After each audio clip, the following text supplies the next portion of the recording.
If you need to hire, you need Indeed. Indeed is your matching and hiring platform with over 350 million global monthly visitors according to Indeed data and a matching engine that helps you find quality candidates fast. And Indeed doesn't just help you hire faster. 93% of employers agree Indeed delivers the highest quality matches compared to other job sites, according to a recent Indeed survey. With Indeed, everything hiring is all in one place, and it makes it so easy. Leveraging over 140 million qualifications and preferences each day, Indeed's matching engine is constantly learning from your preferences. The more you use Indeed, the better it gets. Join the more than 3.5 million businesses worldwide that use Indeed to hire great talent fast. And listeners of this show will get a $75 sponsored job credit to get your jobs more visibility at Indeed.com/podcast. Just go to Indeed.com/podcast right now and support our show by saying you heard about Indeed on this podcast. Terms and conditions apply. Indeed.com/podcast. Need to hire? You need Indeed. Welcome to Sugar-Coated Murder Podcast, a brilliant true crime podcast hosted by two zany sisters, all while baking up delicious treats in their kitchen. Here are your podcast hosts, Karen Devaney and Ann Varner.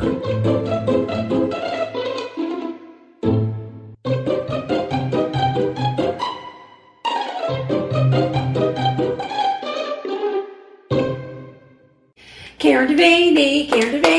Ann Varner. How's the it mixer going? doesn't work if I don't plug it in. That's so true. Every single time I forget. So, what you doing in my kitchen? Oh, well, first of all, let me entertain you. You got a little, Wait. yeah, you're good. Is You it got a good little now? flour up Yeah, your the nose. flour went poof. So it was happy to see me, as usual. I'm making key lime cupcakes. It's on your chin, too. It's very distracting. Sorry. Okay. Good Lord, you're just such a perfectionist. When did you ever care what I look like? Anyway, as you can hear, I'm making something. You are? What are you making? Key lime cupcakes, Yeah. baby. Yummy and I tiny. know. We've had such a great day. I hope everybody else that's listening is having a great day. And now we're going to make y'all laugh whilst we talk about murder. Whilst we talk. Yes, whilst we talk. I follow a podcast called Whistle While You Twerk instead of While You Work. And I love the name of it. I'm sorry this is not called Whistle While You Twerk. Do they do a lot of whistling? No, I think we do some twerking. Twerking on a podcast? I don't know. All I can say is it's Whistle While You Twerk, and I think it's clever, and I don't know why we didn't come up with that name except for the fact that I can't whistle or twerk. Twerk? Is that what it's called? Twerk? Yes. It's such an odd word. If you can't pronounce it, you certainly shouldn't be trying it. I can't try it even if I could pronounce it. I'd break a hip. I would throw something out. Yeah, Something would be bad. thrown. Would be really bad. So bad. Yeah, so let me just tell you real quick about this cupcake recipe. Break it down. Break it down. Break it down. So it's not a sugar. It's a Southern Living recipe for key lime cupcakes, but I put a little bit of my own spin on it. You always do. I know, but I use their basic graham cracker What is cupcake. happening? Do I need to get you a liquor drink? I think to I get need you a little sugar. A little something? Yes. I'll just take it straight out of the bottle. You don't need Please to get up. help yourself by keeping it in the fridge. I know exactly where it twiz. Where it twiz. It's a graham cracker cupcake recipe, which is really fun. Yeah. But I don't like it that they don't have key lime juice in their key lime cupcake. They only do it with the buttercream. I don't use the buttercream. I do it with key lime glaze. Right. With the top, a sprinkle of some graham cracker crumbs. And that was something that my son Cameron came up with a long time ago when we first started making these, and he decided that would be a really cool thing. Way back when we thought we were going to have some sort of a cupcake business. Yeah, and ain't nobody's business but our a own. bookstore. And I know, we were gonna coffee make shop. fresh pies. Yeah, we're gonna have a coffee shop, bookstore, cupcake pie shop. Yeah. Ain't none of it happened, but It here I didn't. am making cupcakes on a microphone. Yeah, I don't know. It got messed up somehow. I don't think it's messed up. I think this is where we should have We're been the doing whole what time. we should be doing. Exactly. So anyway, I do add a little bit of key lime juice to this. So if anybody wants to look up just the basic recipe, you can go to southernliving.com and look up Key Lime Cupcakes and follow the recipe. If you want my version of it, email us. Yeah, exactly. That's a good one. Yeah. So, but while I'm doing this, yes, what shall you be doing? Yes, with the sweet comes the salty. Oh, that is so true. And don't be bitter. I'm not going to be bitter. I'm not going to be bitter. Okay. All right. So I am going to tell you the story of Mujey Dumbuya. Mujey Dumbuya. Okay, that's a really fun name to say. Just saying. I know. Mujey Dumbuya. Well, I could just say that name all day long. It just makes you happy to say it. It really does. On January 24th, 2018, high school student Mujey Dumbuya said goodbye to her mother and held the door and had held. What is it? I need a shot of something. Well, I will fix that right I got all my words crumbled You up. got my and word messed up. salad. You caught my word salad. So it's January 24th, 2018. Thank you. Mujey, who was a high school student, says goodbye to her mama. She goes out the door to go to school. Okay, like a good girl should. Her normal routine was to leave at around 6 o'clock in the morning and walk to the bus stop, where she would catch a bus to school. Right. And for us, when we say, oh, I'm going to catch a bus to school, we're going to catch a school bus. For where she is, she's going to catch a city bus. Oh, gosh. That's going to let her off at a stop close to her school, and then she'll walk the rest. That's the norm.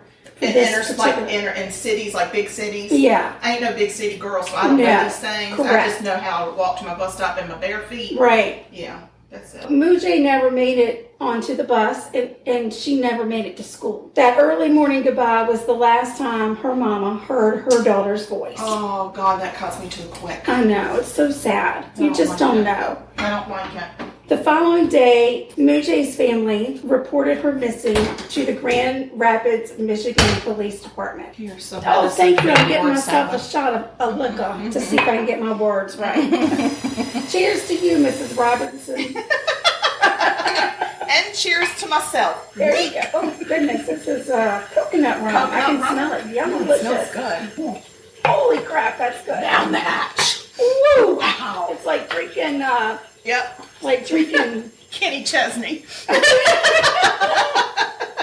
We done drank some Kenny Chesney. Lord, I think I just licked Kenny Chesney in the chest. Oh, Lord. Oh, gosh, that's good. Okay, back to business. Yes, sir. The 24th, Mujey leaves to go to school, doesn't show up at school. Okay. Her family reports the next day that she's missing. Okay. On the 29th of January, a young girl's body was discovered by two students walking in a wooded area in Kalamazoo, Michigan. Oh, wow. They called 911 and reported the dead body. When the police arrived, they found the young girl's body partially frozen just off the path where the students had been walking.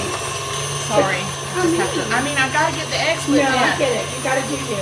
I gotta get the eggs in. The girl had on one pink shoe. Her coat had been pulled over her head. Her jeans were pulled to her knees, and there was a strong smell of bleach emanating from the scene. Huh.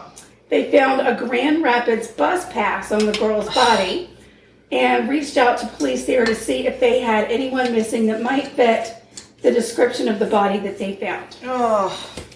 Do we know how far away that is? It's about an hour. Oh, gosh. Between Kalamazoo and Grand Rapids. Oh, my. Okay. Grand Rapids police were able to get dental records from Mujey's family, and they sent them to the forensic pathologist doing the autopsy. The records were a match. Oh, no. Mujey's cause of death was asphyxia by strangulation. This was devastating news to Mujey's family. Oh, yeah. They had initially thought that maybe she had run away. She had so much going on in her life. In 2017, Mujey had gotten up the courage to tell her family that she had been raped repeatedly. Her ex-boyfriend's aunt's boyfriend had raped her when she was just 15 years old. Oh, my God. I know. Isn't that crazy? Oh, bless her little heart. Yeah. He had been arrested and charged with 4 counts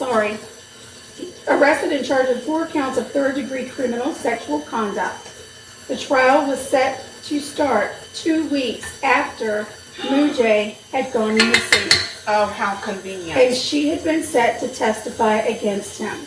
Oh my gosh. His name was Quinn James. Well, I don't like Quinn. No, he's a very, very bad man. Very, very bad.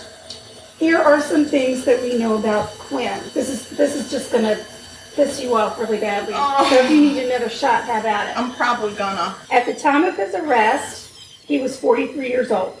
Okay. In 1989, he went to prison for threatening a young woman with a hammer, robbing her, attempting to sexually assault her, and stealing her car. Oh my God. In 1990, he threatened a young woman with a tire iron, tried to kidnap her, and stole her car. What was this guy doing out of jail? Right. What, he gets a free pass on life? In 1991, he went to prison for armed robbery. Oh, okay. Finally, it takes some armed robbery to get the guy behind bars. He got out of prison in 2011. In 2014, he sexually assaulted an 18-year-old woman and threatened to douse her in bleach. Oh. He tried to choke her and threatened to kill her if she told anyone about the incident. He was charged with third-degree criminal sexual conduct and assault with intent to do great bodily harm. That was in 2014. In 2016, he tried to choke a 20-year-old woman in broad daylight.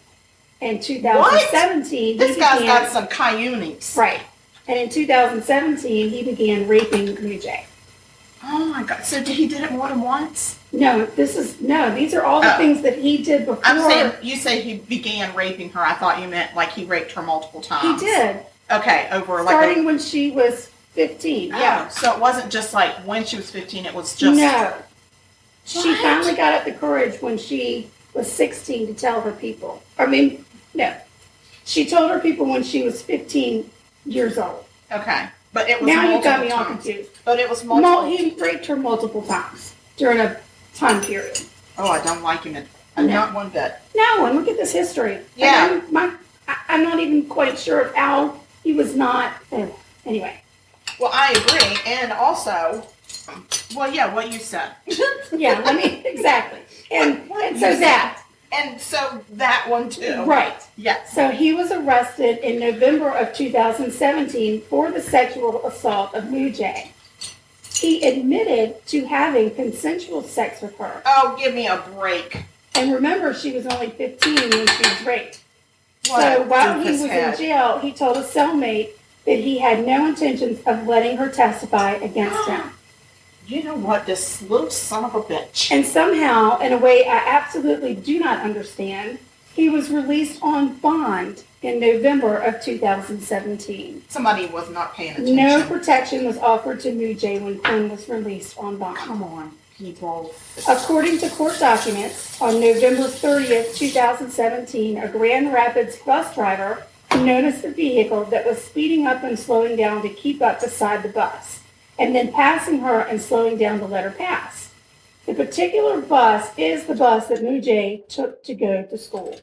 The bus driver said the erratic driving took place just after she picked Mujey up at her house. Oh my gosh. Or not at her house, but her bus stop. Yeah. The bus driver called the police and reported the incident and even gave them the car make and license plate number.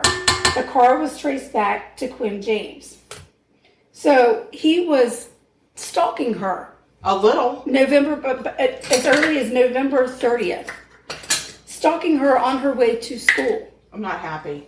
In December of 2017, Quinn reached out to a friend and made arrangements to purchase a gun. After he left with the gun, he decided that the gun would be too loud if he was to use it in a murder. So he asked this friend if he could help him take care of a situation with Mujey. No way. The friend said no, but I'll put you in touch with somebody who can help you. Oh my gosh, what a friend. I know, isn't that great of him? Yeah. I'm not going to help you, and I'm not going to report to police that you're after a 16-year-old girl. And I'm going to tell you who's not your friend is Jesus. That's right, Jesus is not your friend. You do not have a friend in Jesus when you pull that kind of stuff. You don't. You do not. He puts him in touch with a guy. His name is Gerald Roach. They call him Roach Bennett. Roach. They call him Roach. Well, I was thinking that might be a good name for him. Yeah. being as he's going to help with the problem. Exactly. It's not really the problem. When police are researching the murder and looking at Quinn as their prime suspect, they're able to trace their cell phone. And they pinged close to Mujey's house on January 24th, which is the day she went missing, at around 5 o'clock in the morning. Oh, so he was waiting for her. Waiting for her when she walked out the door. Mother flipper. Both phones were turned off, and they showed no location information between 7:40 a.m. and 9 a.m. on the 24th. Police found 2 trail cams on the path leading to Mujey's body. So remember, she was on a walking path. Both of the cameras show the vehicle they know belonged to Quinn, driving, dumping Mujey's body, and then leaving by 8:42 in the morning. So by 8:42 in the morning, before her parents even could think that she might not be there anymore. She was already dead. She was already dead and buried. Well, not really. I mean, she was just, dumped. She wasn't even buried. She was dumped. They didn't even take the time to bury her. No, because they're assholes. And I can say that because that's what they are. Oh, God. Absolutely. Obviously, they arrest Quinn and they arrest Roach. Roach. And was he at the Roach Motel? The Roach Motel. Here's some of the evidence that they used at trial on Quinn. Mm-hmm. There's DNA found in the car that he and Roach were driving to dump Mujey's body. It was Mujey's DNA. Okay. Quinn's DNA was found on Mujey's blue jeans, despite his attempt to cover the evidence with bleach. To skip all the notoriety that he got during the trial, I'll just let you know. Why does he get notoriety? Because he made such a hoopty-ha about it. Well, I'll actually skip over to Roach. Roach was charged with a conspiracy to commit murder, but was found incompetent to stand trial. Excuse me? Because evidently he's got some sort of cognitive and memory issues. I read a report that his IQ was around 54. Wow. And then somewhere else I read, but I can't confirm whether or not it's true, that he had Alzheimer's. So Roach was not a young fella. He was an older gentleman. Wow, and obviously very easily manipulated to do bad things. Exactly. Quinn actually went to trial and was convicted of first-degree murder and conspiracy to commit first-degree murder, and he was sentenced to life without the possibility of parole. He has gone through and tried multiple times to get his conviction overturned. On the basis of what? Listen, do I need to go find this fella and have a little conversation with him? I wouldn't have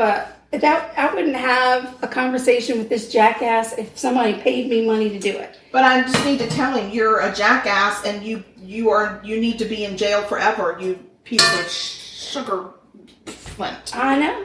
I couldn't agree with you more. Okay. I could not agree with you more. All right, well, give me the facts. Let's hear him.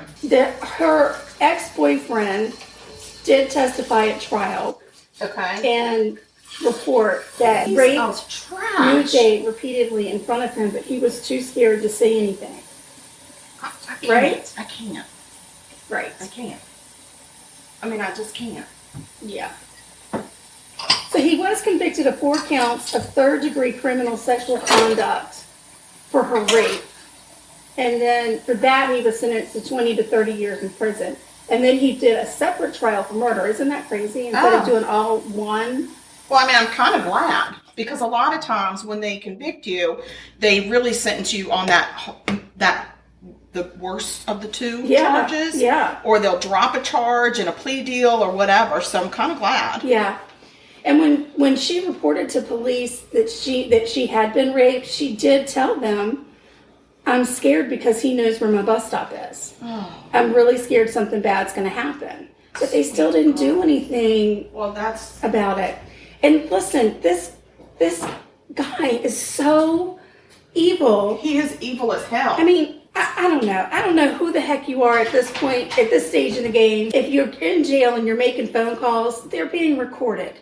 I mean, come on, wake up, people. Exactly. We all know this. While he was in jail waiting his trial, multiple phone calls about what he did. He outlines exactly what he did. He tries to get his fiance, which I don't even know how he had that fiance, but tried to tell her that this girl was crazy and she needed to give him an alibi. It's too much. Too much to even... He's so evil. Right. He cannot get out of jail. He cannot. Right. Because he's not going to be... What's he bringing to the table in society when he gets out? Nothing. Yeah. Nothing. He actually did serve some time for one of the other sexual assaults. He was in jail when they went to arrest him, so he was really easy for them to find. Oh, yeah. But hello. I guess... hello, we're here to arrest you at the jail where you already are. Right. His defense was that she consented to sex. She didn't consent. And if they thought that it was his client, if they thought that Quinn is the one that killed this girl, then they're just stupid, because that's about the dumbest plan in the history of all plans. She wasn't too bright in the bold department either, that defense attorney. The defense attorney, that's what it's called, right? The defense attorney, I think, probably was just grasping at straws and trying to, their job is to get their client off. Yeah. So they're just trying to come up with some excuse as to why this was okay. Yeah. And so... And they have him on tape saying, you know what's crazy? If she doesn't show up to trial, the whole thing goes away. Mother... So, trucker. Yeah. I don't know. He's not the sharpest tool in the shed, but... Well, and not the nicest person in the world either. And it's so sad when you see pictures of Mujey. She just was the most beautiful person. She had the sparkle, it's like joyful. Just even seeing her name, right? I just love her name, yes. She came from a really tight-knit family.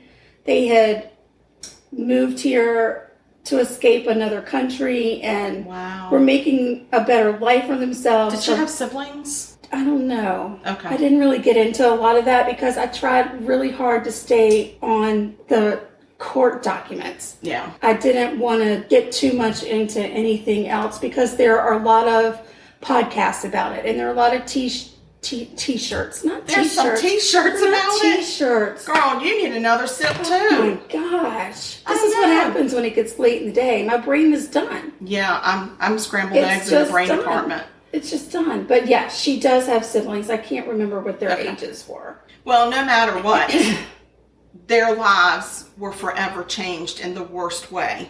Here's what's really crazy. When this man decided to take her life. Here's what's really crazy and something that I found to be shocking is he was a groundskeeper at a school. How do you get a job as a groundskeeper at a school with the history that he has in the court system? Well, it depends. Do you think he worked for a company that was contracted to be a groundskeeper at the school? I don't know. Because that's different from being employed by the school system. Right. So, I don't know. If he worked for a company that just had that contract, then I don't know. Either way, he's an asshole. He needs to stay in jail and be repeatedly raped on an hourly basis. It seems like that's something he enjoys.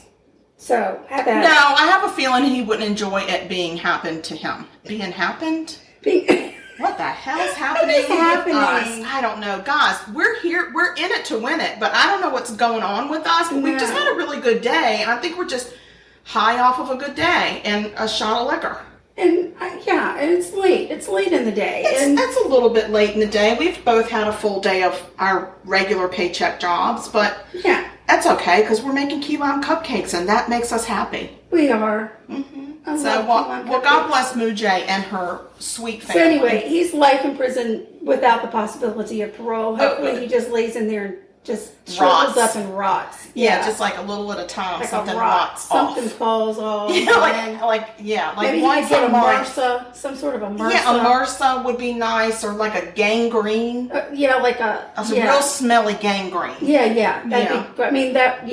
be great. Mm-hmm. That'd be great. Yeah. So, but we wish nothing but blessings on her family. Oh God, yeah, nothing but blessings there. But he's just, I'm sorry that she got involved in that type of situation. Well, she didn't know. She was just dating this kid. She was trying to do the right thing, and because she did the right thing, she lost her life. Yeah. Very sad. It is unforgivable. And the only thing that's going to make me feel better is a freaking Key Lime Cupcake. Cupcake. A cupcake. Well, good news, they're in the oven and we have 14 more minutes. So we're gonna pause. Yeah, I think we ought to do a little pause, maybe have another liquor drink. Yeah, and maybe a water to clear out my brain. Maybe some water. Yeah, maybe I'm dehydrated. Maybe do a little yoga even on the break. We yeah, can that's do some not yoga, happening. And then we'll come back. And I'll talk about and you my can murder. Talk about your murder. And I'll make this glaze for this cupcake. There's going to be a glaze. So it's a glaze. Agenda for the next half would be glaze and murder. Yep, murder glaze. Murder Glazed glaze. murder. Oh, right. Yeah. Murder, I like murder glaze. Mm-hmm. Put a murder glaze on it. On some killer cupcakes. Killer cupcakes with a murder glaze. All right, guys, we're pausing. We're pausing. If I can remember how to pause. Yeah, hit the pause. And we're back. We are back. Here we are. Talk murder to me. We should write a song about that. And then be on the hit charts. Yes. What's it called? The hit charts. Let's go. I think that's good. It's the hit charts. It's charts.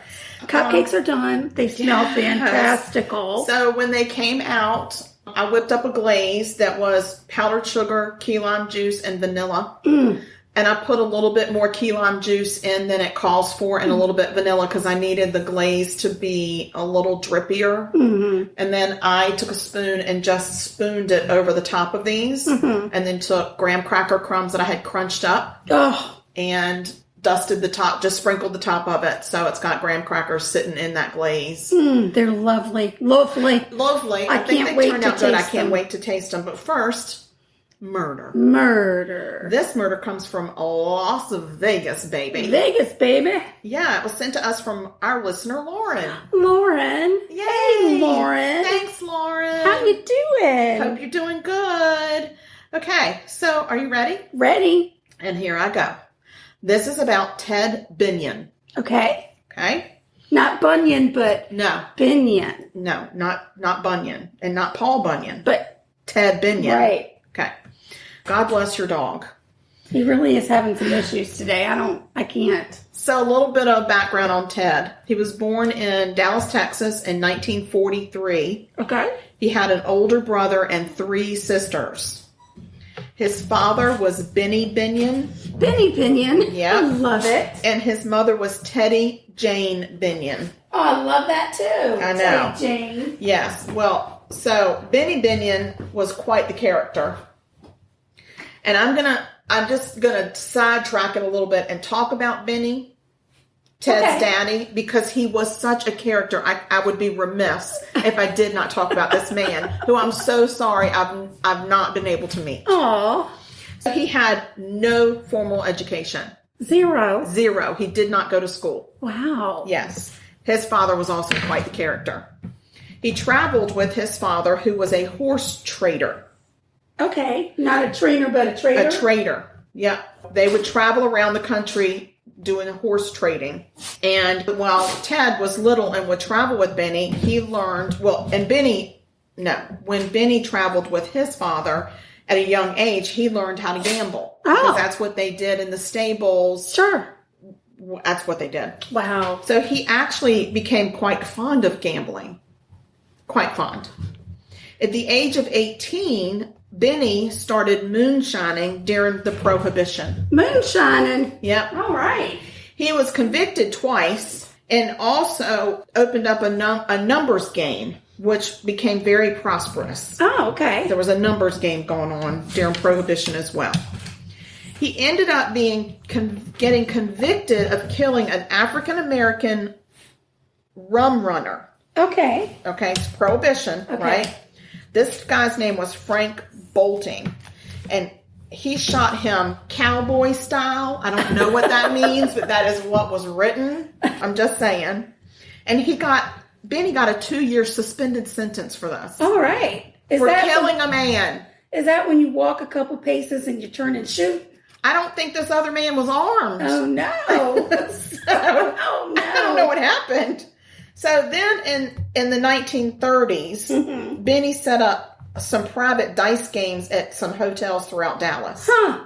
Yep. He was very fond of the gambling. Yeah, and he's and very like prosperous, he's good at and he it. knew what it was, because I don't know how to set up a private dice game. Me neither. No, or a public one.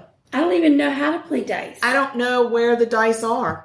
There's no dice. I know, exactly. No dice. He became the Southland Syndicate. Okay. And he took over all gambling operations in Dallas, Texas. Wow. Look at that. Yeah. So he had some protection from some local politicians who also had an affinity for gambling. Wow. Yes. Yeah, he's the gambler. He is quite the character. So eventually, he shot and killed one of his competitors. Okay. Well, it sounds like that's okay. He was indicted. Oh. And then it was reversed. And they said, no, we were just kidding. It was self-defense. Oh, my gosh. I know. He did no time for that either. Wow. No time. One of the most famous quotes that I found from Ted Binion is, do your enemies before they can do you. Wow. It's like the opposite of the golden rule that Jesus talked about. Right. Yeah, okay. But that's how Benny lived. That's how he lived his life. So he allegedly, he killed another competitor. And he was never indicted for that either. No. 3 murders, no time. Wow. The gambler. The gambler. Eventually, he moved/fled to Vegas with $2 million in a suitcase. Holy cow. And this was in the 30s? Yeah. Lord have mercy. That's a lot of money, and that's a big-ass suitcase. Wow. He goes in and he starts getting in with the different gambling operations, and eventually he opens up what is still today known as Binion's Horseshoe Casino. Are you kidding? No. Wow. Very successful. He was known to be very generous to all guests. There was not a bet he didn't cover, and it didn't matter who you were. Wow. You didn't have to be a high roller to make a high roller bet. Wow. That's right. In 1951, Benny lost his gambling license. Oh, no. And he ended up going to prison to Leavenworth for 5 years for federal tax evasion. Now, never did a single day for murder. No. They got him on tax evasion. Got him on the taxes. Mm-hmm. His son, Jack, who was Ted's brother, became the licensee. I think he was 20 or 21. Wow. And the president of the casino while his dad was in Leavenworth, and lost his license. Wow. Because they wanted the business to continue. Yeah. Ted Binion became the manager of the casino. And when Benny got out of prison, he was kept on as the PR director. Okay. Teddy, the mom, she managed the cash cage. All right. And she managed that cash cage, I think, until she died. Wow. That was her thing. We do the kitchen. She did the cash cage. All right. Okay, so Benny also had an 85,000-acre ranch in Montana. Wow. That's a lot of acres. I mean to tell you, Benny has done so well for himself. Yes. He would send his young children every summer out to the Montana ranch to work. They would learn. He wanted them to have a good work ethic. Okay. So he would send them out there and they would work. Nice. Ted Binion, his son, the one that this discussion is about, he managed the Horseshoe Casino for 30 years, and he liked to live large. He was just like his daddy, a chip off the old block. He became the face of the casino. And everybody loved him. He was always there, shaking people's hands, pressing the flesh, doing the thing. That's what he was doing. He rubbed elbows with a lot of personalities. Some allegedly had mob ties, like some dude named Fat Herbie. Okay. Fat Herbie. I love the mob names. Yeah. I just had to throw Fat Herbie in there. Yeah. The Nevada Gaming Commission became very focused on Mr. Ted Binion and his connections and activities, his alleged connections and activities. He ended up being arrested on drug trafficking charges. Oh, dear. In 1996, he actually ended up being legally banned from being in the casino at all due to his drug charges and his alleged social activities with known alleged criminals. Okay. Okay. And he had to undergo regular drug testing by the commission, the gaming commission. They were all up in his butt. Oh, yeah. At one point, he supposedly shaved every hair from his body to avoid a hair drug test. Oh, nice. It was all about beating the system. Well played. That's right. I think so, too. The gaming commission suspended his license for avoiding the drug test, and eventually they permanently revoked it. Oh, wow. Yes. At that point, because he couldn't go in anymore, he had a lot of his silver and gold that he stored in the vaults of the casino. Right. But he couldn't go in there anymore. No. What's a man to do? He hired somebody to build him a vault in the middle of the desert. Oh, okay. Where he buried his silver and gold. Nice. In a vault in the desert. Okay. And around this time, he had a public dalliance, I'll call it, with the local topless dancer that he met at a place called Cheetahs. Okay. Not cheaters. Cheetahs. Cheetahs, like, rawr. Okay. Her name is Sandy Murphy. That's it? Sandy? Her name, she worked at Cheetahs and they called her Sandy? Well, that's her government name. Go. I don't know what her dancing name was. I don't know. At the time, she was in her early 20s and Ted was in his 50s. Okay. And he moved her in to live with him. At the time, his estranged wife and daughter were so upset with him for the way he was acting and his public dalliance, that they actually packed their crap and moved to Texas. They said, we're out. We don't want to be in the same we're not town. We don't want to share the same zip code, area code, state name, nothing. Yeah. Going to Texas. So in the meantime, poor little Ted, he never did kick that drug problem. And he developed a deep, dark drug addiction to weed, Xanax, and heroin. Oh. And even his dad said he's always chasing the dragon, which I guess the dragon was the heroin. I don't know heroinese. I don't know how to say it. I don't know heroin talk, but I think that's what they meant. Okay. Ted Binion dies at the age of 55 on September 17th, 1998. All right. At the time, his estate was estimated to be about $50 million. Okay. He was found at his home, laying on the floor, surrounded by pill bottles. Right. There was also evidence of black tar heroin at the scene. Oh, dear. He had bought 10 bags of it the night before. Wow. Sandy called 911 to say her husband wasn't breathing, and he was pronounced dead at the scene. Okay? Oh, so they married? He and Sandy married? No, she just said husband because that's just what she liked to call him. Oh, okay. They were not married. Legally married at the time. No. Or ever. It was too late once he died. Sorry. It would have been tricky. It's a little even tricky. In Vegas, I think that might be tricky. I don't think they could pull it off. I don't know. I mean, I saw that weekend at Bernie's.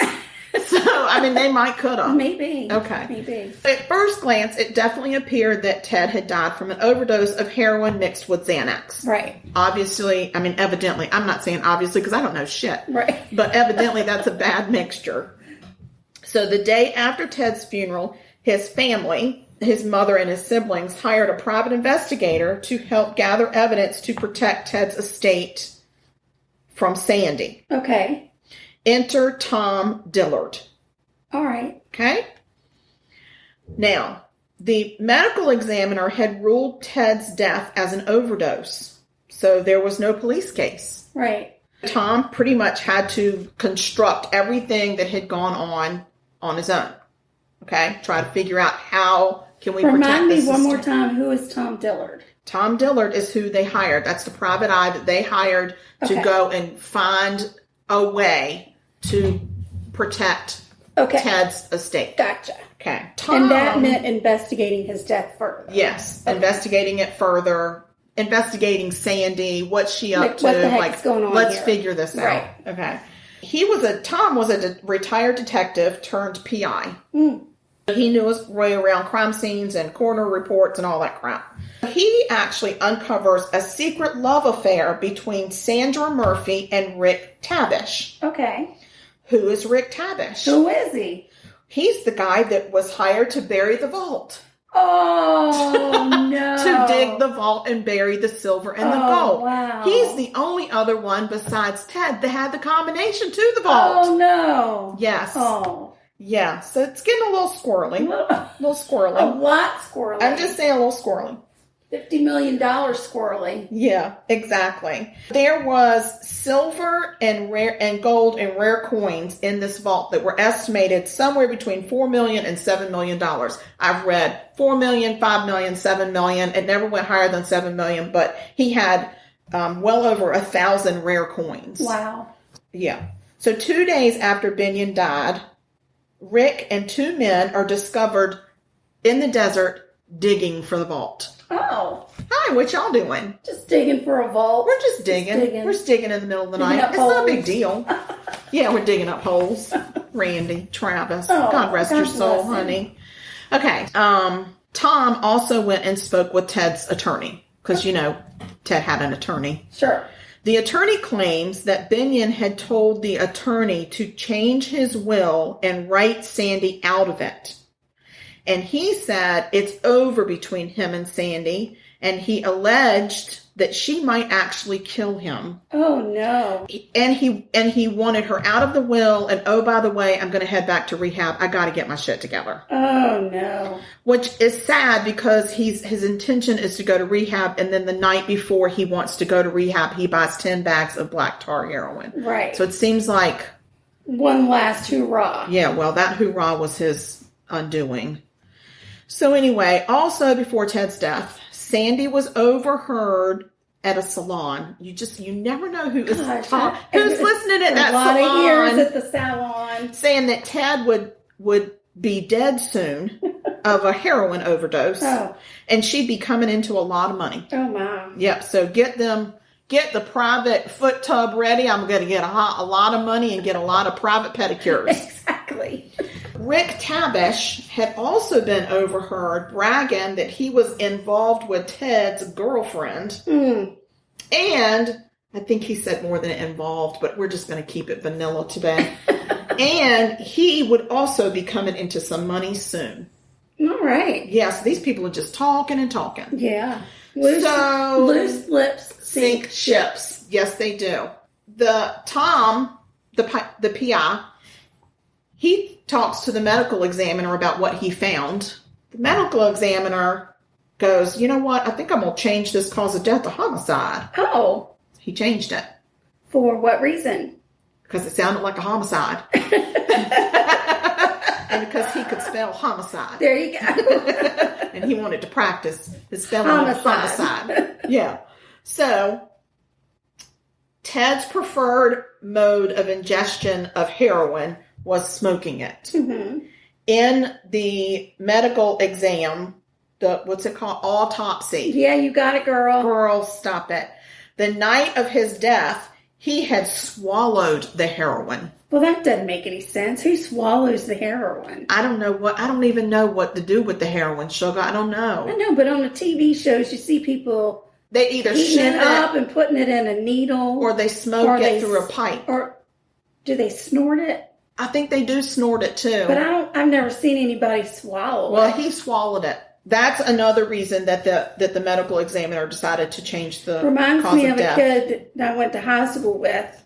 Oh. He decided he was going to snort no-dos because that was going to be really fun. Oh, geez. Only thing is he didn't crush it up. He just snorted the pill. He got the pill stuck in his nose. Oh, no. I'm not going to say his name, but oh, Lord. Boy, he knows who he is. It might have been my friend Marty's date one time. Oh, God, Marty, don't date the no-no snorting dude. He was not playing with a full deck. Oh, wait, or was he my date? Oh, he was probably yours. Oh, that would figure.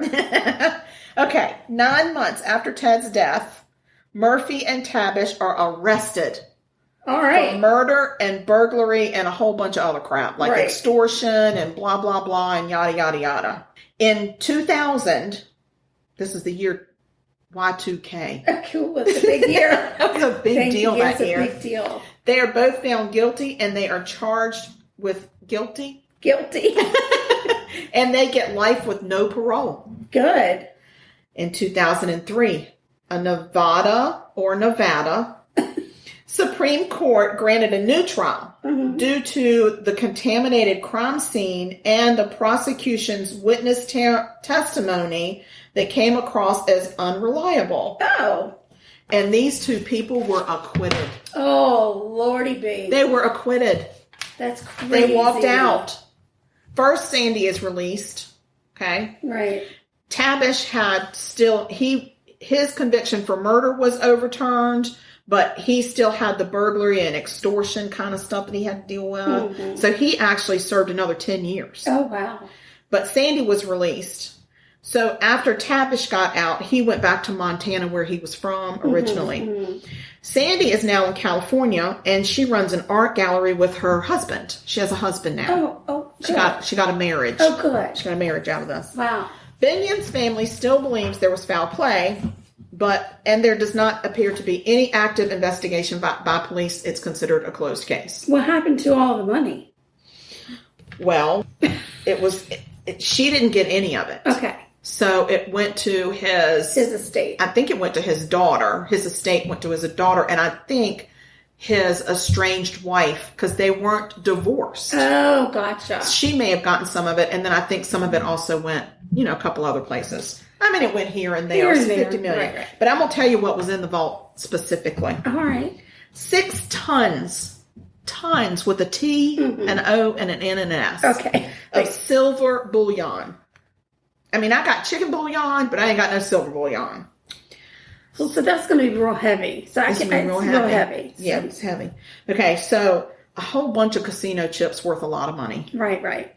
Paper currency, like, dollar bills. Well, you got to have those when you go to Cheetah's. Oh, God, yeah. Yeah. You need some dollars. You need some dollar bills. Over 100,000 rare coins. Oh. 100,000. So, yeah. Including on what the market's like, the value fluctuates. Well, but including Carson City silver dollars, and those they go for a lot of money. They do. We never got one of those. We didn't. We wanted one. We were hoping we got one. We didn't get it. Like I said, it was estimated between 7 and 14 million once they got into the vault, and the day they counted it, it was worth that. I mean, the next day it was worth nothing. Nothing. Yeah. So Sandy is still trying to work through the court system to clear her name for the conspiracy charges. And she wants reparations for the wrongful time that she served, which would be about $250,000 because they base it on years. It's like so many, whatever. It is what it is. She came up with that number. She did math. I don't do the math. I'm sure the attorney did There's a formula. Right. She said if they would pardon her for the conspiracy charges, she would drop the money suit altogether. Right. She just wants her name cleared. It does not appear that she ever got any of Ted's money. I will tell you that thinking that I was this awesome investigative journalist, decided, I wonder if that private eye, Tom Dillard, would answer questions for me. Oh, yeah. And I wonder if he even still practices. Right. So I Googled, because that's how you find things today. Sure. If not, I'd have been, I don't know, I had to drive to Nevada just to get the yellow pages. Like, I don't even know how you would have done it. I don't know. Way back when we were doing things. We call the operator. Yeah, we call it, just dial O for operator. Yeah, Nevada. Nevada operator, please. He actually still has a private eye business. Okay. So I was like, I'm going to call that phone number and see what happens. No. Because I'm an investigative journalist. Okay? Listen, I wrote out questions on a piece of paper, not in my murder book, just on a piece of paper. Okay. And I had 4 questions I was going to ask him. Okay. I mean, what are the chances that I'm ever going to talk to him? Well, I'm guessing pretty good because you're talking about it right now. Well, I called the number, and the person that picks up the phone was Tom Dillard. Oh, there you go. And I got so flustered, I dropped my paper, and it went under my chair. Oh, no. And I forgot all the questions. Oh, for heaven's sake. Sugar, you couldn't hold it together. I couldn't hold it together. I need more practice. So what did you say to him? I said, I'm working on this case. I'm researching this case, and I understand that you were the person that the family hired, and he confirmed that. Right. Okay. And then I asked him if he knew whether or not Sandy ever went back and sued the estate for money, or if she ever got any money. And he said, to his knowledge, no. Okay. And then I said, has this investigation been closed, or is it still an open case? And he said, as far as I'm concerned, I was hired by the family to dig up evidence. I dug up my evidence. I turned it over to the court. I went and testified at the trial because I was called to testify. I did my due diligence. And as far as I'm concerned, it's over. And I'm pretty sure it's a closed case in the court system because we felt like that we had the right people that went and they went to jail. Right. They just didn't go to jail for very long. Right. So, and then I couldn't remember anything else. And I said, thank you so much for talking to me. Oh my God. And I didn't write anything down. And he probably thought, what the hell? Well, he did say, what is this for? I said, I do a true crime podcast. And he was like, okay. Oh God. I know. He was not impressed with me at all. No. Well, I was stumbling all over myself. Yeah, I'm sure He's he's thinking, what the hell? He answered it. He said, Dillard. I said, Tom Dillard? He said, yeah. Oh, hi, Mr. Dillard. Oh, God, it was awful. It was so bad. I'm not an investigative journalist. You are. Oh, not the verbal kind. No. You do better with an email. I do. Or a text. Maybe if I had texted him. Can I send you an email and ask Do you mind if now that I've got your attention? My paper's underneath my sofa right now. And I dropped my pen in the chair, and it's in the recliner you to somewhere. Answer your phone. Yeah, I never thought he would answer the phone. Not in a million years. Who did you think was going to answer? A secretary, or maybe an answering machine. I don't know, but not the man, Dillard. Tom Dillard? It was like, yeah. Like, who the hell did you call, lady? Next time you need a notebook that's got the pen attached. Yes. You know, like on a wire. And maybe a rubber band that attaches the notebook to my wrist. Oh my God, what a mess. Pay for effort, though. I know. I mean, I'm very proud of you for at least trying. Thank you so much, Sugar, because I'm telling you, I was all to pieces. Oh my God. I am a little bit. Oh my God. Maybe we should have a cupcake and try to I calm totally down a little. Yes, I'm going to get us a cupcake. Cupcake. Oh. Wow, that was a great story. Very interesting. Thank you. Thanks, Lauren, for sending that to us. Wow. We should talk about social media. We have it. Just how to even get in touch with us. Oh, yeah. Send us an email. Mm-hmm. Send us an email to murder.sugarcoated@gmail.com. Yeah. And we'll answer you. If you send us an email, we will answer. And I won't answer Dillard. So don't be surprised when we email you back. Yeah, and then you're our best friend. So and, I mean, we prefer nice comments on email. We've gotten some not so nice comments on email, but we respond to those too. And they're just shorter responses, I'd say. Well, yeah, I mean, we're not going to get into it with people. We do a podcast. If you don't like to listen to the podcast, don't listen to the podcast. I mean, I totally agree. Like, sometimes a song comes on and I don't like the song. So what do? I change the channel. Me too, Sugar. Feel free. We give you permission to do it. If you don't like it, don't do it. We're not trying to get under your skin about anything. No, we're not. We're just not that kind of people. And go have a joyful day, for heaven's sake. Have a joyful flipping day. We're looking to bring joy into people, not take it away. Trying to put some effing joy into people's lives. Just take the damn joy already. Leave us alone. These are fabulous. Oh, God. That's so really yummy. Good. Mm-hmm. I like it. So we've got Instagram. Darren does that whole Instagram business, so I'm not very good at it. Well, you can find us at Sugar Coated Murder. Yeah.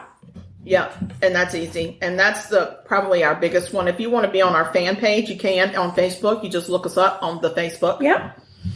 And aside from that, y'all keep listening. Send us more murders to cover. We love when listeners send us murders to cover, not covers to murder. Trout says hello to everybody. Oh, does he ever? Having a meltdown right now because he thinks he needs a cupcake. No. And also, I don't even know. I don't think you have anything else. No, I probably don't. So y'all stay sweet. And don't murder. Because if you kill people, we will talk about you. Yeah, we will. And we won't be nice about it either. And we'll say weird things about you. We will. All right, guys. That's it. Y'all be good. Bye. Bye. This has been Sugar Coated Murder Podcast, a deliciously entertaining true crime podcast. Like what you heard? You can always explore past episodes by visiting sugarcoatedpod.com. Don't forget to like our Facebook fan page and share with friends. Thanks for listening to Sugar Coated Murder Podcast. Thank you for listening to Believe. You can show support to your host by subscribing to the show and giving us a 5-star rating on your preferred platform. Check us out at Believe.com and search for BLEAV on YouTube.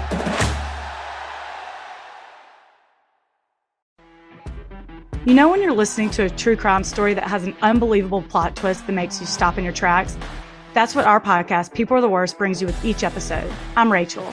And I'm Rebecca. We're identical twins who love true crime cases that make you say, didn't see that coming, and we hate the people responsible for them. Listen to People Are the Worst now on Apple, Spotify, or wherever you get your podcasts.